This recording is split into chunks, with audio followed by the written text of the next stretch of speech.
Hello guys, സലാൽന്ന് ഫാറൂഖാണ്. ഞാനിപ്പോൾ നമ്മുടെ നാട്ടുകാരനായ യൂസഫിൻ്റെ തോട്ടത്തിലുള്ളത്. ഇത് നമ്മളെ ചങ്ങായി ആബിദ് കുഞ്ഞിപ്പ. സാധാരണ വലിയ കൊലകളൊന്നും ആർക്കാർക്ക് വെട്ടാറിയില്ല, നിലത്ത് വീഴും. നമ്മളെ കുഞ്ഞിപ്പ അത് കട്ട് ചെയ്യുന്നു. കുഞ്ഞിപ്പത് ഏകദേശം എത്ര കിലോ ഉണ്ടാവും?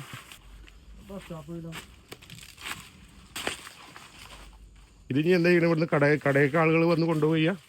കുഞ്ഞിപ്പ അവൻ്റെ പണിക്കാരുണ്ടല്ലോ, ഓൻ എവിടെ ചങ്ങായി? വന്നിട്ടില്ലേ. എന്തായാലും ഇച്ച് വെട്ടായിരിക്കാൻ പറ്റില്ലല്ലോ. ഇനിയിപ്പോ വെട്ടാൻ പറഞ്ഞാണ്. ഇത് എത്ര കിലോ ഉണ്ടാവും? വെട്ടായിരിക്കാൻ പറ്റൂല. 1500 കിലോ വേണം. ഇത് മറ്റേ വായ നമുക്ക് തൂങ്ങിക്കാണ്. അപ്പൊ അതുകൊണ്ട് കോടക്ക് നേരാണ് വരൂല. ഞാൻ കട്ടിക്കണം, ഇജ്ജ് പിടിച്ചോ. അപ്പൊ ആ വായന്റെ മേലെ ആവുന്നോണ്ടൊക്കെ കട്ടിയ പണി. ഇതിനൂടെ മിസ്രി ബനാന എന്ന് പറയുന്നു. വേറെ ഇതിൽ ചെറുത് വരുന്നതിന് സലാല ബനാന.